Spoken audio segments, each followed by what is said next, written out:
કલ્પના કરી છે. વૈકુંઠ લોક છે, સતલોક છે, બ્રહ્મલોક છે, ગોલોક છે, સાકેત લોક છે, ધૂળધામ છે, ચંદ્રશિલા છે. દરેક સંપ્રદાયે પોતપોતાના એક અલગ લોકની કલ્પના કરી છે. એ વિચારધારા છે, એ વિચારધારા છે, એ પોતપોતાનો મત છે, એ પોતપોતાનો મત છે. મત હોય છે એ મનને રાજી કરવા પૂરતો હોય છે. મત હોય ને એ મનને રાજી કરવા પૂરતો હોય છે. એ મનની કલ્પના છે, એ મનના ખીલોના છે. જુઓ, બાળકો રમતા હોય ને, બાળકો રમતા હોય એટલે નાના નાના રમકડાથી રમતા હોય. હવે એ બાળકો રમકડોમાં કલ્પના કરે કે ના કરે? કોકના પાસે હાથી હોય, કોકના પાસે ઘોડો હોય, કોકના પાસે ઊંટ હોય, વળી કોકના પાસે કાર હોય. કલ્પના કરે કે જો મારો હાથી છે ને શક્તિશાળી છે, તારા ઘોડાને પછાડી દે. ઘોડા વાળો વળી એમ કે મારો ઘોડો કેટલો તેજ દોડે છે, તારા હાથીને પાછળ પાડી દે. પેલો ઊંટ વાળો કે જો મારો ઊંટ કેટલો ઊંચો છે, તમારા બધા કરતા ઊંચો છે. પેલો કાર વાળો કે જો મારી કાર કેટલી તેજ ગતિથી દોડે છે. આ જે લોક છે ને, લોકની કલ્પના એ માણસના મનને રીઝાવવા માટેનું છે, એક ખીલોનું છે. સત્ય બધાના માટે એક જ છે, સત્ય બધા માટે એક જ છે. કલ્પનાઓ દરેકની જુદી જુદી છે. ખીલોનું રમવા માટે હોય છે, ખીલોનું નાનું મોટું હતું. રમકડું માત્ર રમવા પૂરતું છે, એ કોઈ નાનું કે મોટું હોતું નથી. પણ પોતપોતાના મત અનુસાર દરેકે પોતાની કલ્પના કરી અને પોતાનો મત હાથો છે. એના માટે આ દુનિયામાં રગડા ચાલે. પેલો કહે છે કે મારો મત હાથો, પેલો કે મારો મત હાથો. કોઈ કે મારો ભગવાન મોટો, કોઈ કે મારો ભગવાન મોટો. થાય છે નથી થતું? દરેક મત સંપ્રદાય વાળા પોતાના ભગવાનનો મોટો તો આ છે ને એ માણસના મનની એક કલ્પના છે. દરેક ભગવાન, દરેક મત એ માણસની ખોપડીમાંથી પેદા થયો, એ માણસની ખોપડીમાંથી પેદા થયો છે. ભગવાનની કલ્પના કરવા વાળો માણસ છે. જયારે આ ધરતી ઉપર માણસ નહીં હોય ત્યારે કોઈ ભગવાન નહીં. ધરતી ઉપર માણસ નહીં હોય ત્યારે કોઈ માણસ નહીં હોય. ચંદ્ર ઉપર માણસ નથી તો ભગવાન નથી, કોઈ મંદિર નથી, કોઈ મંદિર નથી, કોઈ ચર્ચ નથી. પણ જયારે આ માણસ ચંદ્ર ઉપર જાતો રહે ત્યારે ભગવાન તો લઈ જાય, ભગવાન અહીંથી ઉપર લઈ જાય. ઇમ્પોર્ટ એક્સપોર્ટ બધું ચાલુ.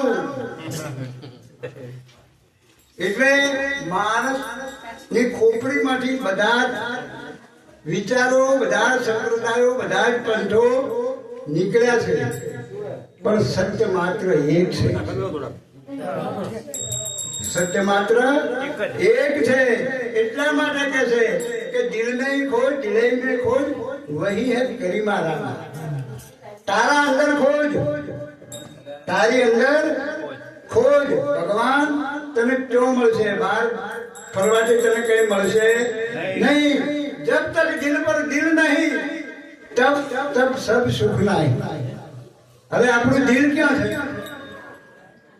આપણું દિલ હકીકતમાં છે ક્યાં? આપણું દિલ છે વિષય ભોગોમાં, પ્રાણીઓમાં, પદાર્થોમાં, ઘરમાં, કુટુંબમાં, જમીનમાં, જાગીરમાં.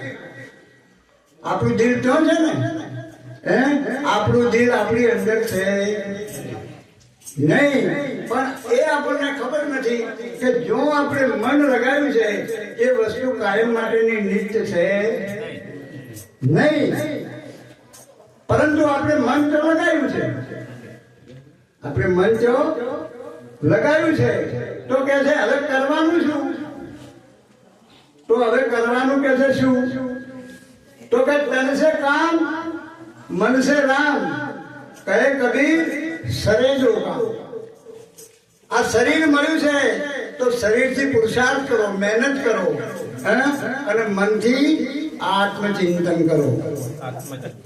મનથી આત્મચિંતન કરો, શરીરથી પુરુષાર્થ કરો, મહેનત કરો, અને મનથી ભગવાનનું ચિંતન કરો, તમારા પોતાના સ્વરૂપનું ચિંતન કરો. આનાથી બે કામ સરળ છે. કયું કામ? જો મહેનત કરશો તો વ્યવહારિક ઉન્નતિ થાય, અને જો ભજન કરશો તો આધ્યાત્મિક ઉન્નતિ થાય. બે કામ થાય ને. એટલા માટે કરવાનું એ છે, દરેકની સાથે પ્રેમપૂર્ણ વ્યવહાર કરતા કરતા કરતા કરતા તમારું પોતાનું મન છે એને તમે તમારામાં લગાયેલું રાખો. દરેક સાથે પ્રેમપૂર્ણ સેવાનો દરેકનો વ્યવહાર કરો, પણ મનને અંદર લગાયેલું રાખો. મન દુનિયાદારીમાં લાગેલું ના હોવું જોઈએ. એક શ્રીફળ હોય, શ્રીફળ તમે જરા જોજો. શ્રીફળ છે ને, એ શ્રીફળ જયારે લીલું હોય ને ત્યારે એની અંદર પૂરેપૂરું પાણી ભરેલું હોય, પૂરું પાણી ભરેલું. પણ ધીરે ધીરે ધીરે એ નારિયેળ જયારે હુકાવા માંડે ત્યારે એમાંથી પાણી હુકાતું જાય, ઓછું થતું જાય, અને એમાં ગળી બાંધવા માંડે. એ બરાબર હુકાય ને એટલે એમાં ગળી બાંધે.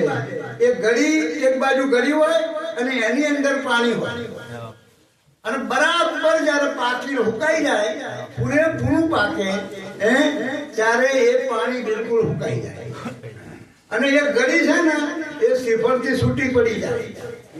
પછી તમે ખખડાવો તો અંદર એ ગળી ખખડ છે. નારિયેળની અંદર હોવા છતાં એ ગળીનો સંપર્ક નારિયેળ સાથે તૂટી જાય. અંદર હોવા છતાં પણ ગળીનો સંપર્ક એનાથી છૂટો થઈ ગયો છે. એમ સંસારમાં રહેવા છતાં તમારું મન છે એ જો સંસારિકતાથી અલિપ્ત થઈ જાય, વિષય વાસનાઓથી મન જયારે દૂર થઈ જાય, અને તમારા પોતાની અંદર લાગેલું રહે. કરવાનું આ છે. કોઈ પણ સંસારનું કાર્ય મૂકવાનું નથી. સાહેબ તો કહે છે કે જ્યાં સુધી શરીરમાં હિંમત હોય ને, શક્તિ હોય ને, તો સુધી બીજાનો ભરોસો ના કરતા. ત્યાં સુધી મહેનત માટે બીજાનો ભરોસો ના કરતા. મહેનત કરો જ્યાં સુધી થાય ત્યાં સુધી, પરંતુ તમારું જે મન છે એ આત્મચિંતનમાં લગાયેલું રાખવું. તો કરવાનું તો આ છે. ગઈ વખતે આપણે નચિકેતા ની વાત કરી હતી ને, યમાચાર્ય નચિકેતાની. નચિકેતાએ પ્રશ્નો કર્યા છે યમાચાર્યને. નચિકેતાએ પ્રશ્નો કર્યા છે યમાચાર્યને. હે પ્રભુ, તમે જે આત્માની વાત કરો છો, આત્મા છે કેવો? આત્મા છે કેવો? ક્યાં રહે છે? કઈ રીતે પ્રાપ્ત થાય? આવા ઘણા બધા પ્રશ્નો નચિકેતાએ યમાચાર્યને કર્યા છે, અને યમાચાર્ય એને જવાબ આપ્યો હોય. યમાચાર્ય એને જવાબ પણ આપ્યો છે. અણુ અણિયા મહતો મહિયા આત્મા જંતો નિહિતો ગુહાયા તમ ક્રતો પશ્યંતિ વિદ શોકા ધાતુ પ્રસાદામ આત્મા મહિમા આત્મન. અણુમણિયામ આત્મા કેવો છે? અણુ અણિયામ, અણુ કરતો પણ અતિ સૂક્ષ્મ. જે નાનામાં નાનો કહેવાય ને, પરમાણુ અણુ, જે સૂક્ષ્મ દર્શક યંત્રથી જોઈ, નળીઓ કે જોઈ શકાય, સૂક્ષ્મ દર્શક યંત્રથી જોઈ શકાય એવો અણુ. અત્યારે તો સંશોધન બહુ વધી ગયું છે. પરમાણુ કરતો પણ નેનો. જેમ જેમ ટેકનોલોજી અને સંશોધન જેમ જેમ વધ્યું ને, આવિષ્કાર વધ્યો, એમ અતિ સૂક્ષ્મ કણોની શોધ થઈ ગઈ છે. તો સૂક્ષ્મથી સૂક્ષ્મ કણ એના કરતો પણ સૂક્ષ્મ છે આત્મા. એક્ઝિસ્ટન્સની દ્રષ્ટિએ અતિ સૂક્ષ્મ છે, અસ્તિત્વની દ્રષ્ટિએ અતિ સૂક્ષ્મ છે. સાહેબે પણ કીધું છે, હલકો ગરવો ન જાય તોલી.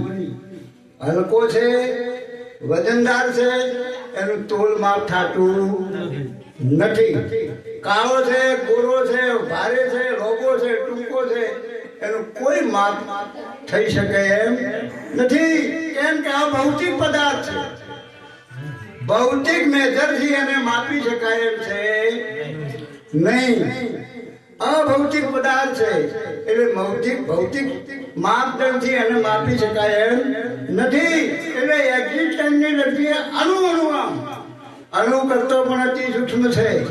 મહત્વમય મહાનમાં પણ મહાન છે. ગુણોની દ્રષ્ટિએ આત્મા મહાન છે. મહાનમાં પણ મહાન છે. આત્મ સત્તા કરતો બીજી કોઈ મોટી સત્તા જ નથી. આ દુનિયાની અંદર આત્મ સત્તાથી મોટી કોઈ સત્તા નથી. શરીરમાંથી જો આત્મા છૂટી જાય તો શરીરનું કોઈ વેલ્યુ નથી. આ જે કઈ બધું જેટલું છે ને એ અંદર આ ચેતન મેળવેલો છે એનાથી છે. આની અંદર જે આ ચેતન છે ને એનાથી આ બધું છે. હું બોલું છું તો એનાથી, બાકી અંદરથી જતો પૂરું થઈ જાય. એટલા માટે મહાન છે. આત્મા જંતો નિહિતો ગુહાયા. એ આત્મા ક્યારે છે?